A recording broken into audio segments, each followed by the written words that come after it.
എൻ്റെ ഒരു കുടംപുളിയാണിത്. വളരെ വലിപ്പമുള്ള പുളികളാണ് കേട്ടോ ഇതെല്ലാം, ഒരുപാട് വലിപ്പം. ഈ പുളികൾ ഉണ്ടാകുന്നത് നമ്മുടെ ഈ വളരെ പൊക്കം കുറഞ്ഞ പുളിയിൽ നിന്നാണ്. അപ്പോൾ ഇതിൽ പുളി ഉണ്ടായി കിടക്കുന്നത് നമുക്കൊന്ന് കാണാം.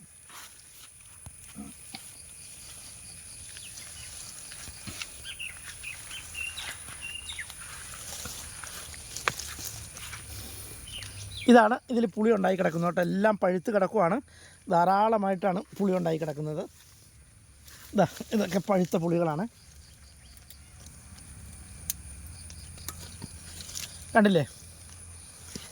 അപ്പോൾ ഈ പുളിയുടെ ഒരു പ്രത്യേകത, നട്ട് കഴിഞ്ഞാൽ ഒരു വർഷം കൊണ്ട് നമുക്കിതിൽ പുളികളുണ്ടായി തുടങ്ങും.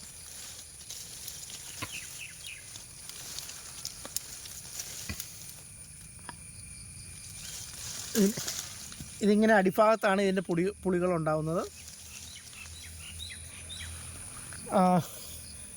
എന്നോട് കഴിഞ്ഞ വർഷം ഞാനൊരു വീഡിയോ ഇട്ടപ്പോൾ ഒരുപാട് പേരെ ഇതിൻ്റെ പുളിയുടെ തൈ ചോദിച്ചിരുന്നു. കുറച്ച് പേർക്ക് ഞാൻ കൊറിയറായിട്ട് അയച്ചു കൊടുത്തു. പക്ഷേ നമുക്ക് ഈ പുളിയുടെ ഒരു വിത്ത് മുളയ്ക്കാനായിട്ട് 6 മാസം മുതൽ 1 വർഷം വരെ എടുക്കും. വീണ്ടും നമുക്കൊരു ചന്ദനത്തിരിയുടെ വണ്ണം എത്തണമെങ്കിൽ വീണ്ടും ഏതാണ്ട് 6 മാസം മുതൽ 1 വർഷം വരെ എടുക്കുമ്പോഴാണ് ഒരു ചന്ദനത്തിരിയുടെ വണ്ണം എത്തുമ്പോൾ, അപ്പോഴാണ് നമുക്ക് ഗ്രാഫ്റ്റ് ചെയ്യാൻ പറ്റുള്ളൂ. അതുകൊണ്ട് എല്ലാവർക്കും അങ്ങനെ കൊടുക്കാൻ പറ്റിയില്ല. സമയം കിട്ടുമ്പോഴൊക്കെയാണ് ഇത് ഗ്രാഫ്റ്റ് ചെയ്യാറുള്ളൂ. പിന്നെ ഇതിൻ്റെ ഒരു പ്രത്യേകത, ഇത് നട്ട് കഴിഞ്ഞാൽ നമുക്ക് 1 വർഷം കൊണ്ട് തന്നെ ഈ പുളി നട്ട് കഴിഞ്ഞാൽ പിറ്റേ വർഷം മുതൽ പുളി ഉണ്ടായി തുടങ്ങുവാണ്. സാധാരണ നമ്മുടെയൊക്കെ വീട്ടിലുള്ള പുളികൾ 10 മുതൽ 12 വർഷം വരെ എടുക്കുമ്പോഴത്തേക്കും നമ്മുടെ ഈ പുളി 1 വർഷം മുതൽ ഇത് കാച്ചു തുടങ്ങും.